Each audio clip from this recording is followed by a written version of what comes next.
बताओ। आपका नाम? आपका नाम? और आपका नाम? आदर्श। तो मेरा नाम दीप्ति। मेरा नाम क्या है?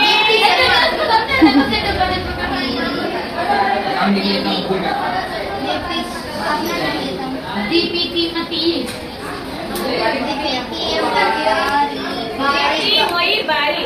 तो मेरा नाम क्या है? बारी। आप मुझे दीप्ति टीचर बुला सकते हो। अच्छा, तो हमारा पाठ का नाम क्या था?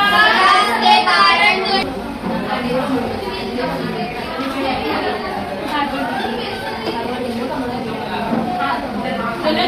हो गया। धन्यवाद। तो आज हम विनीता जी का तीसरा क्वेश्चन पढ़ेंगे। तो कितना क्वेश्चन पढ़ेंगे? दूसरा या तीसरा? दूसरा या तीसरा? तीसरा।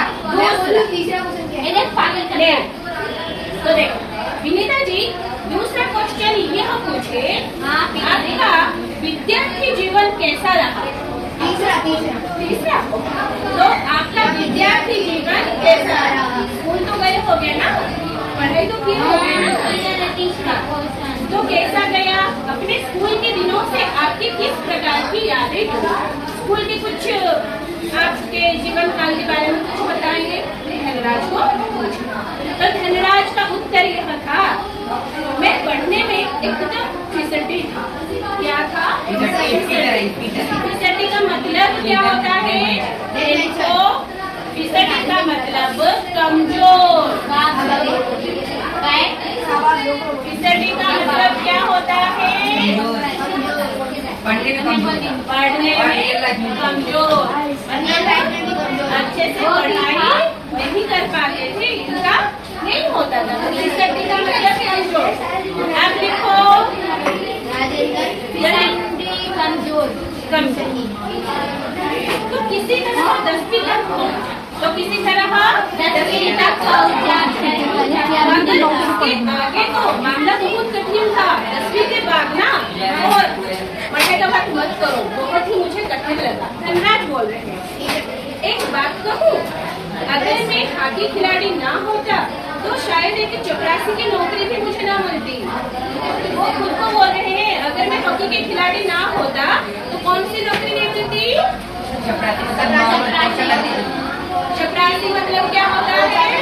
वो चपराने वाला और प्रेरणा देने वाला ये होते हैं। तो शायद वही नौकरी मुझे नहीं मिलती। क्यों? बस आप सुनो और इसी से लिखते हो। सुनो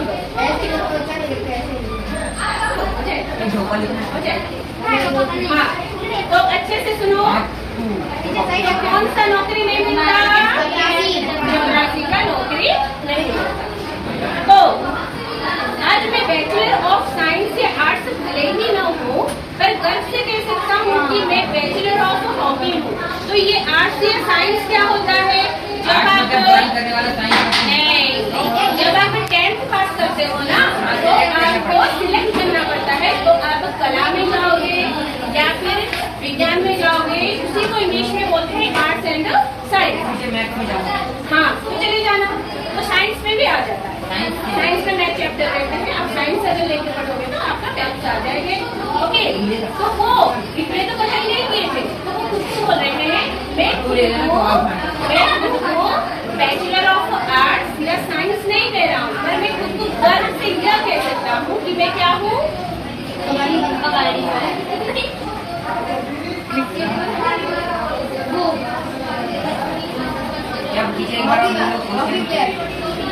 बैचलर ऑफ हॉकी।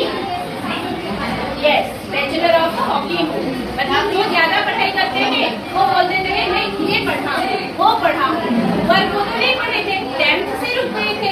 तो वो खुद को क्या बताते हैं? बैचलर ऑफ आर्ट्स या साइंस नहीं हूँ, मैं बैचलर ऑफ हॉकी हूँ। उसके बाद हंसते हुए, और मेरी शादी के लिए आप मुझे मास्टर ऑफ हॉकी कह सकते हैं। शादी के लिए तो रिश्ता आता है ना लड़की वाले को घर से, तो लड़की वाले पूछते हैं तो लड़का क्या करता है? लड़की वाले पूछते हैं लड़का क्या काम करता परिवार लोग यह बोले या ये धनराज खुद यह बोले मैं मास्टर ऑफ हॉकी, तो हॉकी में मैं क्या क्या हूँ, मास्टर क्या। उसके बाद हाँ, तो विनीता जी का फिर एक क्वेश्चन,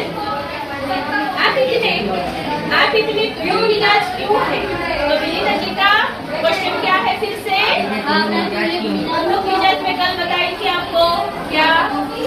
आप एक धनराज कौन से खेल में शौकीन थे?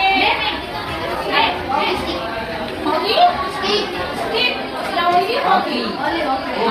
तो धनराज का साक्षात्कार कौन ले रही थी? विनीता पांडे। किस उम्र में धनराज खेलना शुरू किया? और अब ये क्वेश्चन यह है कि पहला हॉकी, राष्ट्रीय हॉकी कहाँ खेले थे?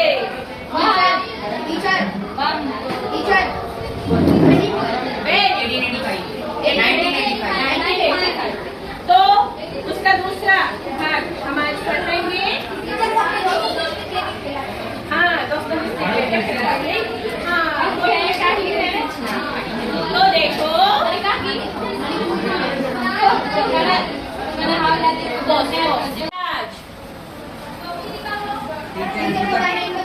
जो कि चिड़चिड़ा, तो दोनों मिजाज क्या होता है? चिड़चिड़ा। तो क्वेश्चन में पूछे, अच्छा सर बताइए आप इतने तुनक मिजाज क्यों है? कभी कभी आपको आक्रामक भी हो जाते हैं। आक्रामक मतलब गुस्से से वार करने वाला। ओके, अगर मैं शांत सरल स्वभाव का हूँ, खड़ा हूँ, तो कोई आकर मुझे अगर छेड़ेगा, मुझे गुस्सा दिलाएगा, तो मैं क्या करूँगी? अपनी हाँ संभाल लूंगी। और वो वैसे नहीं थे, अगर कोई उन्हें और भी चिढ़ाए, गुस्सा दिलाए, तो वो क्या बन जाते थे? आक्रामक बन जाते थे, जो कि फिर मार देते। तो धनराज का उत्तर अच्छे से मुझसे कहते हो, इस बात का संबंध मेरे बचपन से जुड़ा है।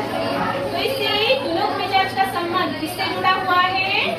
बचपन से। अगर आप ध्यान से मेरी बात सुनोगे ना, तो आप क्या करोगे? अच्छे से याद रख पाओगे। कल आप बोले मैम जी हम जाके घर पे बुक नहीं पढ़ पाए, पर हमें पूरी तरह याद है। क्यों? कल आप अच्छे से सुन रहे थे, इसलिए याद है। आप अच्छे से सुनो। ओके, इस बात का संबंध मेरे बचपन से जुड़ा हुआ है। क्या उनके बचपन में क्या हुआ था? कल बताई थी। उनका बचपन कैसे बीता था? बताओ। मतलब वो क्या बोल रही थी? गंदगी से और बहुत कष्टदायक था। मैं हमेशा से ही अपने आप को बहुत असुरक्षित महसूस कर रहा था। असुरक्षित मतलब कहीं आने जाना नहीं, और जहाँ भी जाओ कोई मुझे चिढ़ाएगा, कोई मुझे क्या बोलेगा, गुस्सा करेगा, इसीलिए मैं डर डर के जीता था, असुरक्षित महसूस करता था। ओके, मैंने अपनी माँ को संघर्ष देखा है कि उन्हें हमारे पालन पोषण में कितना संघर्ष करना पड़ा है। मैं अपनी माँ को देखती थी कि हमें जो वो पालन पोषण कर रही थी ना, वो बहुत ही संघर्ष कर रही थी। मेरी तुनक मिजाजी के पीछे कई वजह हैं, बस यह एक वजह नहीं है, बहुत सारे मेरे चिड़चिड़ा होने का बहुत सारी वजह है। लेकिन मैं बिना लाग लपेट वाला आदमी हूँ। लाग लपेट वाला मतलब खुला मिजाज का। लाग लपेट एक लिखो, लाग लपेट, लाग लपेट खुला किस्म की, खुला या सख्त बात करने वाला, खुला या सख्त बात करने वाला। यस, मतलब एकदम कड़क जवाब। क्वेश्चन पूछिए, आंसर सुनो। ओके, तो सख्त बात करने वाले जो होते हैं लाग लपेट। खुला। तो लेकिन मैं बिना लाग लपेट वाला आदमी हूँ। मन में जो आता है सीधे सीधे कह डालता हूँ। मन में आया ये बोलना है मेरे को, तो मैं बोलती। और बाद को कई बार पछताना भी पड़ता है। ऐसे खुला जवाब देने के कारण मुझे बाद में पछताना भी पड़ता है। शायद किसी जगह पे मैं गलत भी बोल दिया हूँ, गुस्से में कुछ उल्टा सा बोल दिया हो तो पछताना पड़ता है बाद में। जैसे मैं कल उसके ऊपर गुस्सा था। नहीं करना, दोस्तों के ऊपर गुस्सा नहीं करना है। नहीं टीचर, क्योंकि हम भी कल दोस्तों के केक ऊपर काट गुस्सा करके आए हैं। मेरे घर पे केक काट रहे थे, ओके, तो मेरे मुंह में लगा दिया था केक, इसलिए बहुत गुस्सा आ उसके ऊपर। अच्छा, जब बड़े हो जाओगे ये दिन और नहीं मिलेगा आपको। वो कहीं होगा, आप कहीं होगे, नहीं मिलेगा। मैं अभी मेरे दोस्तों मेरे से रूम मिल के भी बाजू नहीं में रहते पाती। हो। हाँ, तो मेरा जुड़ना होता है।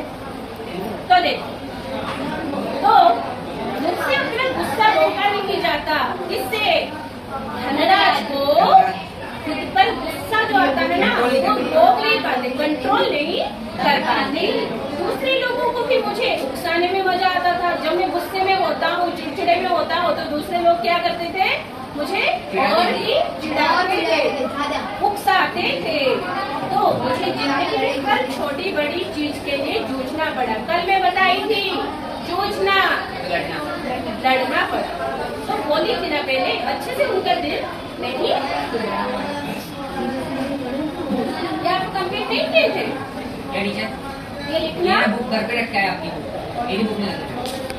मैं अपने दोस्त और अपने परिवार का बहुत कद्र करता हूँ। कद्र देखो, इज्जत कद्र मतलब होता है इज्जत या फिर आदर। आदर, क्या करता हूँ? आदर करता हूँ। आदर। आदर, बन रहा है पीछे। हाँ, कद्र मतलब आदर। मुझे अपनी गलतियों के लिए माफी मांगने में कोई शर्म महसूस नहीं होती। मैं अगर गलती करता हूँ ना, अगर सच में मुझसे गलती हुई है तो मैं क्या कर लेता हूँ? माफी मांग लेता हूँ। हिमांशु, आपका बुक है? हाँ, तो माफी मांग लेता हूँ और माफी मांगने में मुझे शर्म नहीं आती है। ओके, उसके बाद विदिता जी का और एक क्वेश्चन। आपके परिवार की आपके लिए क्या अहमियत है। अहमियत अहमियत मतलब क्या? इज्जत। अहमियत मतलब आपका रोल क्या है, इज्जत क्या है।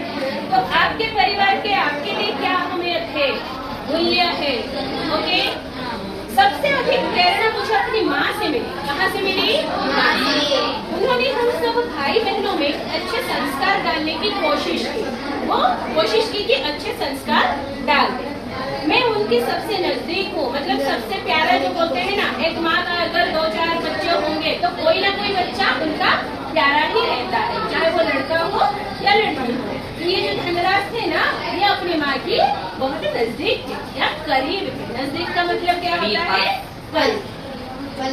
मैं चाहे भारत में रहूँ या विदेश में, मुझे अपनी रोज रात में सोने से पहले माँ से जरूर बात करता हूँ। चाहे मैं भारत में रहूँ या फिर कहीं विदेश में रहूँ, रोज रात को माँ से बात को करती हूँ। रोज रात में सोने से पहले मेरी माँ ने मुझे अपनी प्रसिद्धि को विनम्रता के साथ संभालने की सीख दी है। तो